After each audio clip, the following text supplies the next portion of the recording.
Hello everyone, welcome to chemistry all existence. को इस channel पर केमिस्ट्री का कंप्लीट कोर्स कराया जाएगा for NEET JEE and all the board exams. तो आप इस वीडियो को आखिर तक देखें। आज हम पढ़ेंगे ऑर्गेनिक केमिस्ट्री। ऑर्गेनिक केमिस्ट्री क्या होती है? Organic chemistry basically carbon chemistry की उस ब्रांच को कहते हैं जिसमें हम कार्बन कंटेनिंग मॉलिक्यूल्स की स्टडी करते हैं। तो ऑर्गेनिक केमिस्ट्री में हम ऐसे कंपाउंड्स की स्टडी करते हैं जिनमें मेनली कार्बन प्रेजेंट होता है। तो इसमें एक और चीज़ होती है कि कार्बन के साथ साथ इसमें हाइड्रोजन का होना भी मस्ट है। अगर कार्बन या हाइड्रोजन में से एक भी चीज़ मिसिंग है तो हम उसे ऑर्गेनिक कंपाउंड नहीं कहेंगे। फॉर एग्जांपल जैसे CO2 है, तो CO2 क्या ये एक ऑर्गेनिक मॉलिक्यूल है? तो इसमें कार्बन तो प्रेजेंट है लेकिन हाइड्रोजन प्रेजेंट नहीं है, तो हम इसे ऑर्गेनिक मॉलिक्यूल नहीं कहते हैं। इसी तरह से आपका H2O है, तो H2O क्या ये एक ऑर्गेनिक मॉलिक्यूल है? तो इसमें हाइड्रोजन प्रेजेंट है लेकिन कार्बन प्रेजेंट नहीं है, तो इसको भी हम ऑर्गेनिक मॉलिक्यूल्स नहीं कहते हैं। तो ऑर्गेनिक मॉलिक्यूल्स बेसिकली वो कंपाउंड्स होते हैं जिनमें कार्बन और हाइड्रोजन दोनों प्रेजेंट होता है, और कार्बन हाइड्रोजन के अलावा अदर एलिमेंट्स भी प्रेजेंट हो सकते हैं, जैसे कि इसमें carbon hydrogen oxygen, carbon hydrogen oxygen, इसमें कार्बन हाइड्रोजन नाइट्रोजन ऑक्सीजन, चारों एलिमेंट प्रेजेंट है। तो ऑर्गेनिक केमिस्ट्री उस ब्रांच को कहते हैं जिसमें कार्बन हाइड्रोजन का होना मस्ट है। इसके अलावा और अदर एलिमेंट प्रेजेंट हो सकते हैं, तो हमारे ऑर्गेनिक मॉलिक्यूल्स कहते हैं। तो ऑर्गेनिक कंपाउंड्स जो होते हैं वो बेसिकली लिविंग ऑर्गेनिजम्स में प्रेजेंट होते हैं, लिविंग ऑर्गेनिजम्स में प्रेजेंट होते हैं। तो बेसिकली अब हम ये देखते हैं कि कार्बन जो होता है उसमें ऐसी कौन सी स्पेसिफिक प्रॉपर्टी होती है जिसकी वजह से कार्बन के ऊपर पूरी एक न्यू ब्रांच ऑफ केमिस्ट्री बनाई गई है। So why carbon form high number of organic molecules. तो जो हमारा कार्बन एटम होता है वो बहुत ही स्ट्रॉन्ग बॉन्ड बनाता है, स्ट्रॉन्ग और स्टेबल। इसका रीज़न ये होता है कि कार्बन जो होता है उसका साइज़ बहुत ही स्मॉल होता है। स्मॉल साइज़ होने की वजह से कार्बन जब किसी दूसरे एलिमेंट के साथ बॉन्ड बनाता है तो बॉन्ड बहुत ही स्मॉल बनता है, स्मॉल बॉन्ड बनता है। तो स्मॉल बॉन्ड जो होते हैं वो स्ट्रॉन्ग होते हैं, स्ट्रॉन्ग होने के साथ साथ स्टेबल भी होते हैं। दूसरा रीज़न ये होता है कि कार्बन जो होता है उसमें लोन पेयर प्रेजेंट नहीं होते हैं। तो लोन पेयर्स क्या होते हैं? लोन पेयर समझने से पहले हम ये देख लेते हैं इलेक्ट्रॉन पेयर्स क्या होते हैं। इलेक्ट्रॉन पेयर्स दो टाइप के होते हैं, पहला लोन पेयर और अनशेयर्ड पेयर ऑफ इलेक्ट्रॉन्स, दूसरा जो होता है बॉन्ड पेयर। लोन पेयर्स क्या होते हैं? लोन पेयर्स जब एक एटम अपने सिग्मा और पाई बॉन्ड सभी बना लेता है, उसके बाद जो उसके पास बचे हुए इलेक्ट्रॉन्स होते हैं उन्हें हम लोन पेयर्स कहते हैं, जो बॉन्डिंग में पार्टिसिपेट नहीं करते हैं। लोन पेयर्स क्या होते हैं? ये बॉन्डिंग में पार्टिसिपेट नहीं करते हैं, ये अनशेयर्ड पेयर ऑफ इलेक्ट्रॉन्स होते हैं। और बॉन्ड पेयर्स क्या होते हैं? जो इलेक्ट्रॉन्स किसी बॉन्ड में प्रेजेंट होते हैं उन्हें हम कहते हैं बॉन्ड पेयर्स। जैसे कार्बन कार्बन का बॉन्ड के बीच में जो इलेक्ट्रॉन प्रेजेंट हैं, जो इलेक्ट्रॉन बॉन्ड बनाने में पार्टिसिपेट करते हैं उन्हें हम कहते हैं बॉन्ड पेयर्स।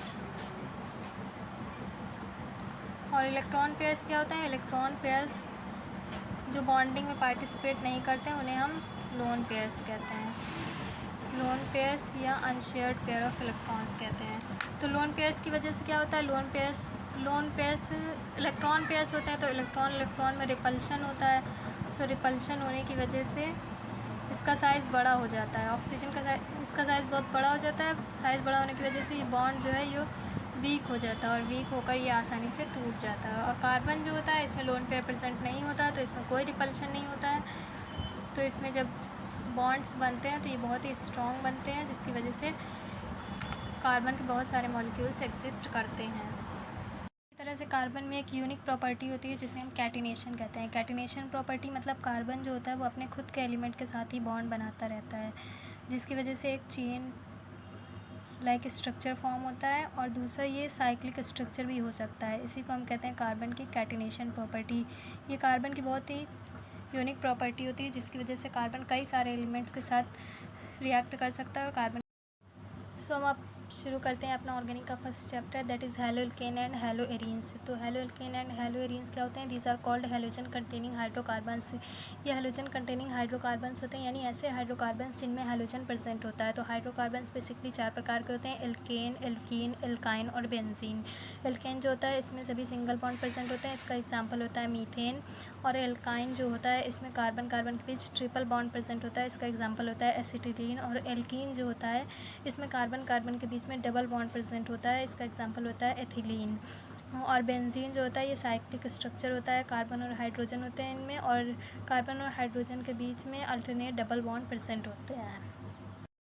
सो एल्केन के एक एच को हटाकर जब यहाँ पर हैलोजन लगा दिया जाता है तो ये हैलो एल्केन बन जाता है, क्योंकि इसमें एल्केन में से एक एच हटा है तो ये हो जाता है हैलो एल्केन।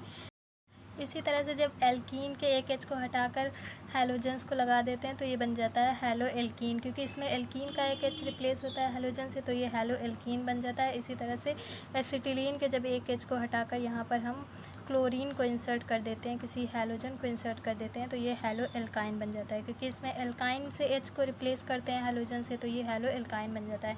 इसी तरह से बेंजीन होता है तो बेंजीन से एक एच को हटाकर यहाँ पर कोई जब हैलोजन लगा देते हैं तो ये हैलो बेंजीन बन जाता है, और हैलो बेंजीन को ये हैलो एरीन्स भी कहते हैं।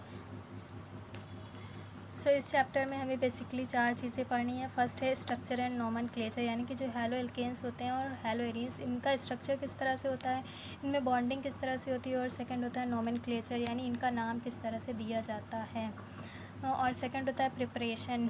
ये नेचर में तो पाए जाते हैं, लेकिन अगर हमें कभी बनाना हो तो हम इसे लैब में कैसे बनाएंगे, तो इसकी प्रिपरेशन सेकंड हमें पढ़नी है। थर्ड है इसकी प्रॉपर्टीज़, यानी ये कि कौन कौन सी प्रॉपर्टीज़ शो करते हैं।